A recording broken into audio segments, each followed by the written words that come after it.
In this episode 62 of the Daily Hustle, we are closing out the series on the 4 steps you must master to become a sales machine, talking about benefits and close. Also, the many different hairstyles of Scott Pollard.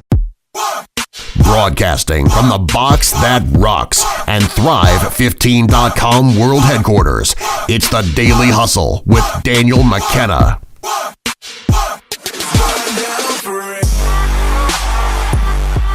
Ladies and gentlemen, we are back. Episode 62 of the Daily Hustle. To my left, Marshall F. Morris. Over here, Daniel McKenna. We are continuing this series on mastering these 4 steps to become a sales machine. Marshall, how you doing over there? I am doing spectacularly. Dare I say sensationally. That is daring and bold, and I'm proud of you. Thank you. Today is the 62 episode 62. So, of course, obviously, it's the Scott Pollard episode. Really? Obviously. Scott Pollard was notorious for his tough defensive play and variety of wild hairstyles, and not necessarily in that order. So, dude just had crazy hair all the time. Do we know who he played for? Well, I know he played for the Kings. I know he played for several teams, I believe. But okay. He really hit his stride with the Kings. Okay. He appeared in the playoffs in 9 of his 11 seasons. Okay. Made his greatest impact backing up Vlade Divac with the Kings in the early 2000s. Occasionally filling in at power forward when Chris Webber was hurt. Interesting. Do you remember those teams at all? Vlade Divac, Chris Webber, Jason Williams, Peja Stojakovic, Doug Christie, Scott Pollard. Jason Williams was fun to watch. A lot of fun to watch. That team was fun to watch. Yeah. They passed the ball really well. Kings have gone uphill since then. Uphill in a negative sense. Okay. Uphill, like that. Like they're now playing uphill while everybody else is playing on like a level playing field. That's what I was saying. Okay. The good old days. The good old days of the Kings. Okay. We have been talking about the 4 steps to become a sales machine in the previous episode. We talked about rapport and we talked about needs. Let's move on to benefits and building the value. Marshall, what are we talking about when we talk about benefits? We just talked about the needs. We just pointed out this is what you need to solve. These are the things that you might be experiencing that might be creating some pain points for you. These are the things that you can gain by changing your ways. What are we talking about when we talk about benefits?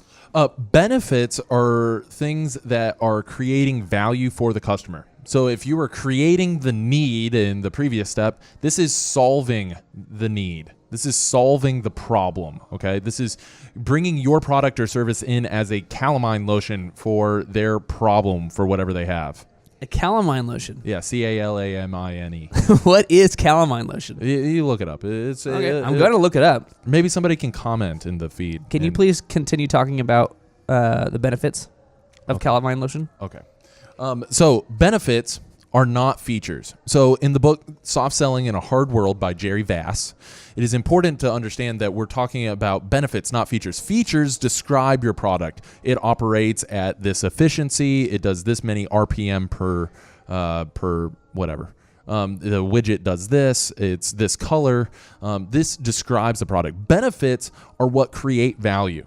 I am going to save you time. I am going to help you reduce expenses. I'm going to help you earn more money. What is the benefit to the potential buyer? So it's not, I'm going to turn around your photos in 2 weeks. That's descriptive. But I'm going to turn around your photos in 2 weeks so you don't have to wait a quarter of a year to get your photos back. That is a benefit.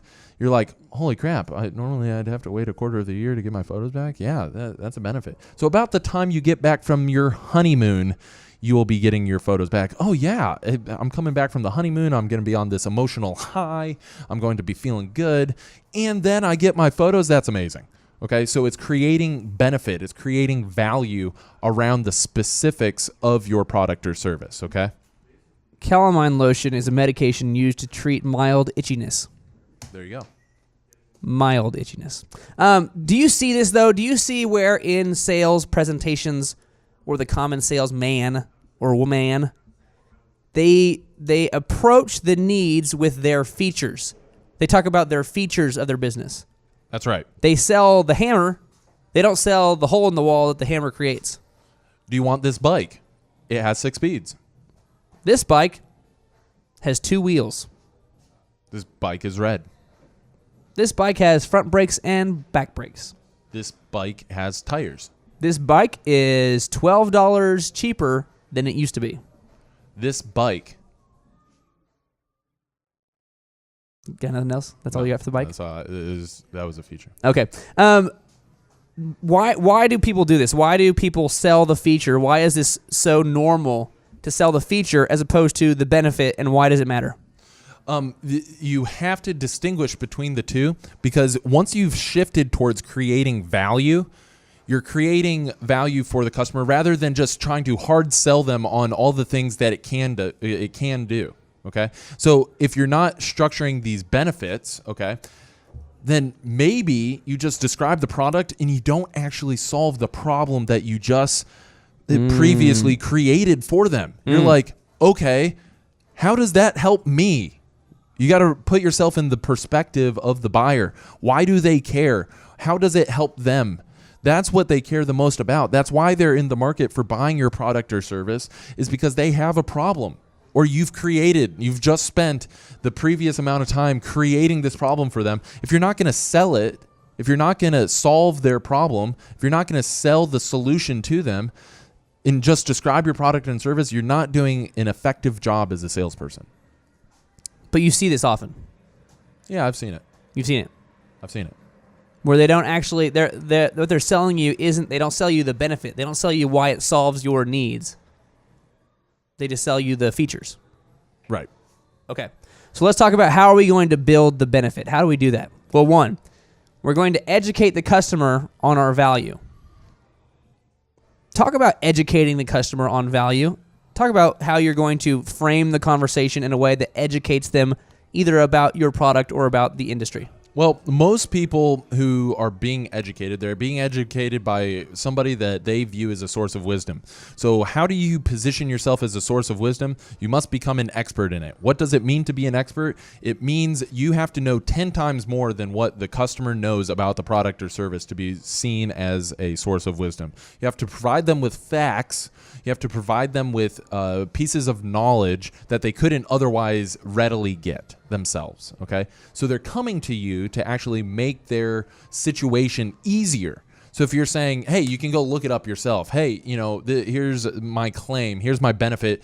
Don't go fact check me on it because I haven't done it myself, but rather, that doesn't work, okay? So what you have to do is you have to position yourself and genuinely know 10 times more than your potential buyer in order to educate them about the value of the product. So maybe if you're selling that bike, maybe you're like, I'm here for a bike. And you as a salesperson is like, cool, that's great. We've got a lot of options here. Let me ask you, have you thought about getting the thick tires or the thin tires? And they're like, well, I don't know. What's normal? Oh, glad you asked. Basically, the thick tires are going to be really good for if you plan on doing a little bit of off-roading, maybe some mountain biking, but also they're just going to help hold up better, right? Like if this is a recreational bike, they're just going to hold up better for you. There's less likelihood that you're going to have to replace these tires. Now, on the other hand, if you're looking to do like more speed, maybe some more conditioning type stuff, you're going to be staying on, smooth roads and stuff like that. You're not going to be going over bumps and stuff like that.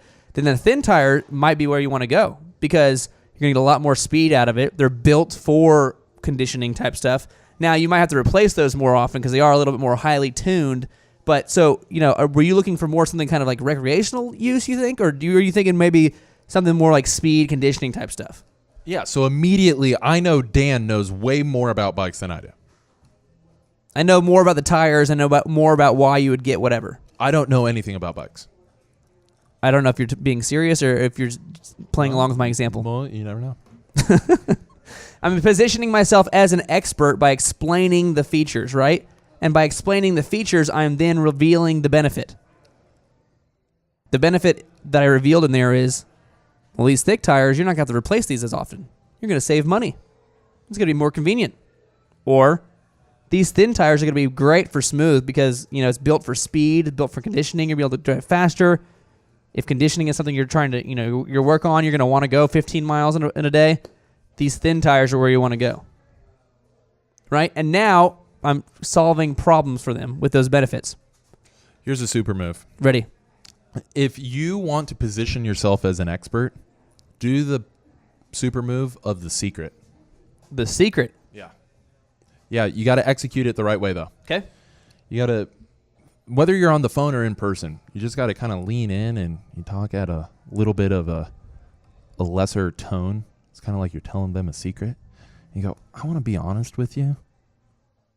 Even the professional riders, they go with this less expensive brand of tire because what they found is the quality and how they use it actually performs better. It's a better fit for them. They spend actually less money replacing the tires every couple months than getting the high performance tires. But that's just the market. You do whatever you want. So you leaned into their credibility as being professionals, and you said, actually, you know what?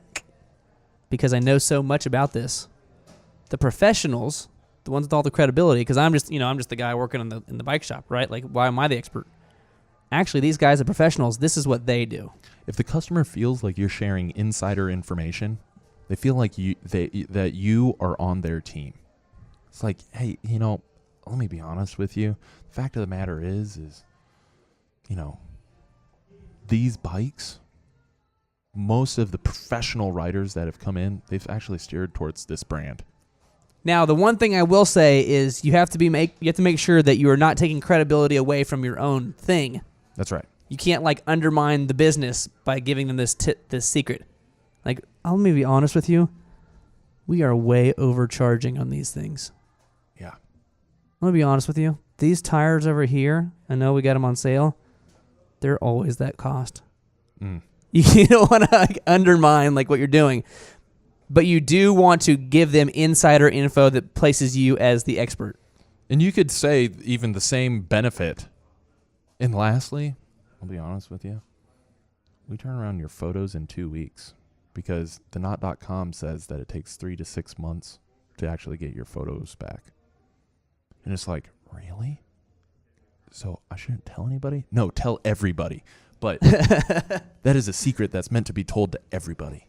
But it's a super move. The way that you say it, if you're imparting a secret to the customer, it puts them on your team. And if you've done the rapport part effectively, that is kind of like the nail in the coffin that's solidified the relationship. Now we are such good friends that we are going to share a secret together.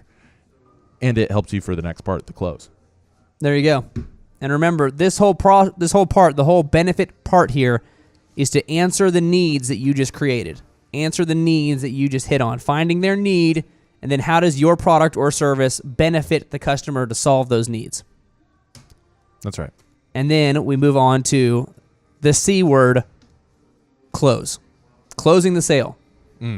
Marshall, go ahead and give us a little bit of this. Why is this the weird part? Why is this the part that the non-master here would kind of tiptoe into and kind of get weird all of a sudden? You had a great conversation, and then you get to the end of it, and you're like, so you guys want to follow up about that, or what do you... What happens here? The reason why this happens is for a couple things. One, weak personal ego. Okay, the salesperson, salesman, or the saleswoman don't have the personal ego where they're confident in themselves. Okay, they're afraid for actually inviting the customer to take action on what they've just presented. Okay, sometimes they just forget. They just forget to ask for the close. Sometimes they don't have confidence in what they're actually selling, and therefore this materializes as them being kind of, so do you guys want to do it or not? The thing to understand is that if you are confident and you have executed this system, you have built rapport, you have built a need, you have solved their need, then this closing part should be easy. It should be very easy, and it should be just the natural progression. And therefore, you need to treat it this way. It is the logical next step. Okay, now, in order to secure a date with us, because clearly I have shown you that we are the best fit for your problem, to secure a date with us, to go ahead and move forward, what we do is we take a 30% deposit. We go ahead and book your first contractors meeting. We go ahead and schedule a time with the architect. We go ahead and sign you up for your first order. Do you want to do that on a credit card or a debit card? You assume the close. You assume there are no objections. Assume everything makes sense to them. Assume that they want to go ahead and move forward, and your confidence will breed confidence in them that you are ready for their business. Okay, so you have to assume the close. You have to structure questions that surpass the actual, so do you want to do business with us or not? Because the default answer for most people is no. For everything. Not just, do you want to do business with us? Do you want to go out to eat? No. Do you want to read a book? Nope. Do you want to, practice? Nope. Do you want to go see a movie? Nope. I would say most defaults are, I don't want to make a decision. The only wrong decision is indecision. Oh, let me think about it. Let me think about it. I would say that's where the default is. Whatever you ask them, their default is, got to think about it. Got to talk to the wife. Do you let me see what else is out. We just got here, just shopping around. They don't want to make a decision. Do you want to go out tonight? No, I think I just want to shower, and then maybe I'll get something to eat, and then I'll pour myself a drink and see how I feel, and then maybe I'll decide, to see if I want to go out tonight. We don't know anybody like that. No, there's nobody. We don't know anybody like that. But people don't want to make decisions. Yeah, that's right. People do want to buy. They do want to buy. They just don't want to make a decision. I would say even furthermore, they don't want to continue to live in the madness that they are living in the situation that they're currently in. You've just created a big old problem for them. Mm-hmm. They are crazy if they don't walk across the bridge that you've created for them. That's right. I believe that a lot of this has to do with believing in what you're selling too. If you think what you're selling is crap, then it's probably going to be harder for you to mentally dive into selling this crap, right? Yeah. But if you believe in it, you've just identified a pain point for them, a problem for them. Your product or your service solves that problem, then there should be no weirdness about it. You're helping them. You're helping them make the decision to solve those problems. And this is the way that I would do it. Straight from Brian Tracy. Okay. Based on what we've talked about, that phrase is so important. I don't care what you've said up until this point. This is what you say. Okay. Rapport, needs, benefits. Then this is the transition. Based on what we've talked about, I would recommend, based on what we've talked about, I would recommend this package A, service A, product A, or product B, service B, widget B. Okay? Based on what we have talked about, I would recommend A or B.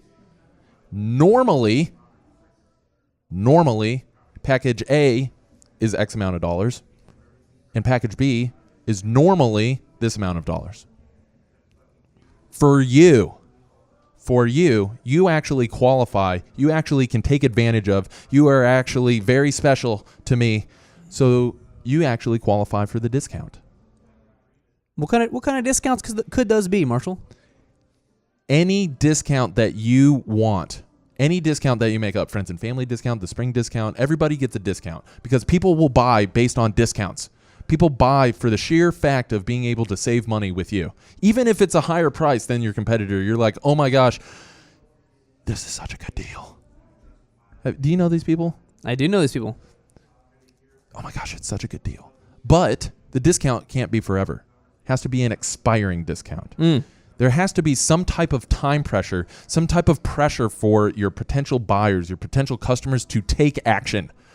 So based on what we've talked about, I would recommend either package A, product A, or product B. For you, normally, package A would be this much, and package B would be this much. But we're actually running a special till the end of the week. I would suggest that you take advantage of it.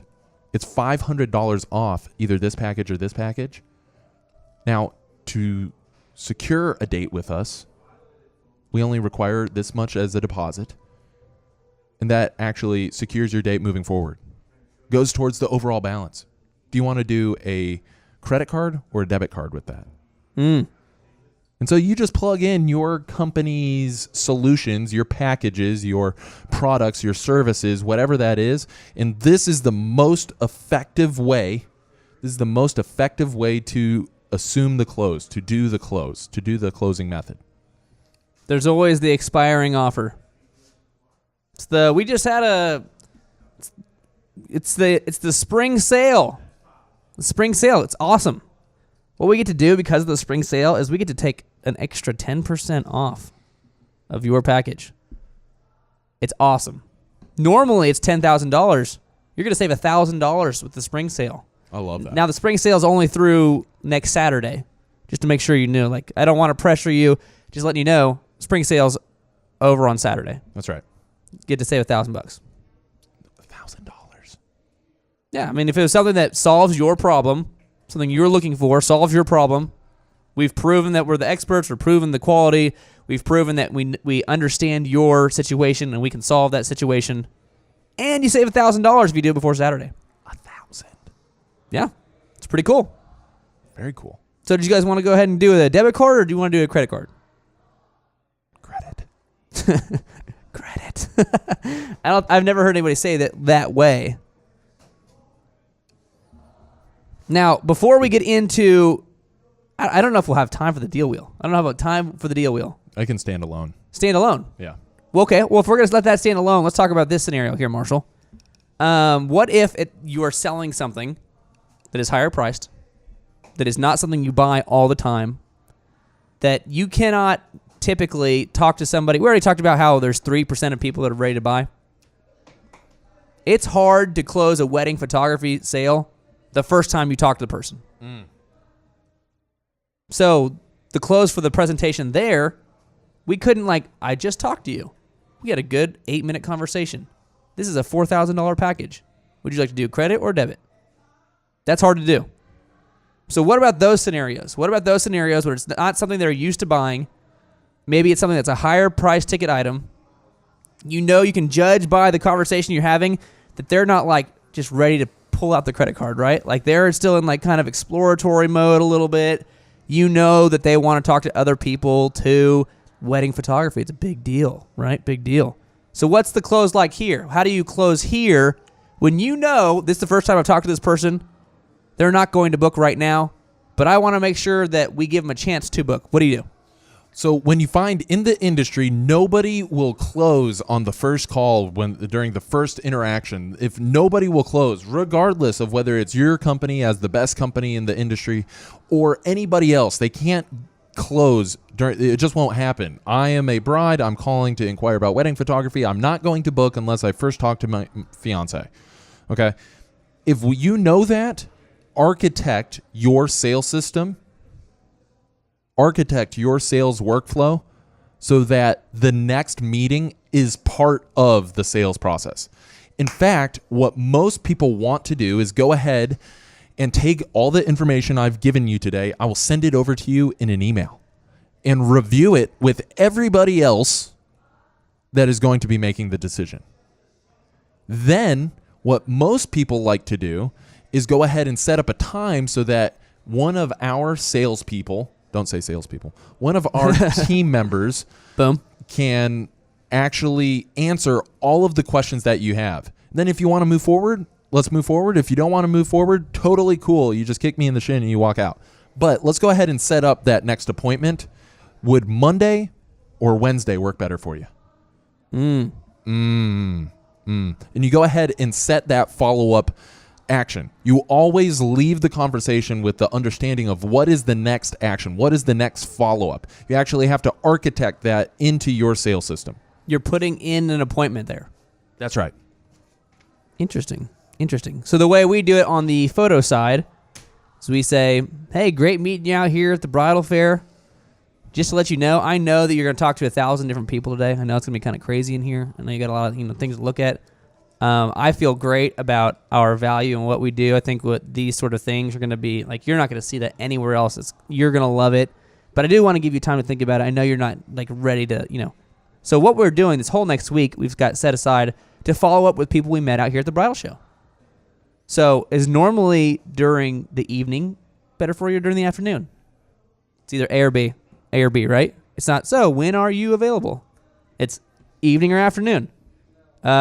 Evening. Cool. Let me check on a time for you real quick. Okay.